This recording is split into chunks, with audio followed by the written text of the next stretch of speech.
In this video, let me show you how to fix TikTok cannot pin video on profile. So if you're trying to pin a particular video to your profile within TikTok and if you're having issues, let me show you the few things that you can try out. Now the first thing that you need to do is ensure if the video that you posted has some sort of violations.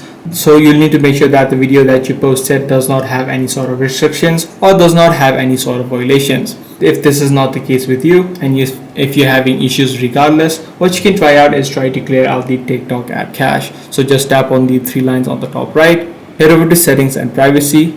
Once you're inside of the settings page, you need to scroll down and then head over to free up space. Once you're inside of the settings, tap on the clear option and then tap on clear again. Once you complete this step, make sure you remove the TikTok app from the recent app list and try to see if now the issue is fixed. If the issue still persists, the last thing that you can try out is try to reinstall the application. If you're using an iOS device, you can just head over to the iPhone storage and then offload your application. So that's pretty much all there is to it. If this video did help you out, be sure to subscribe. I'm going to see you in the next one.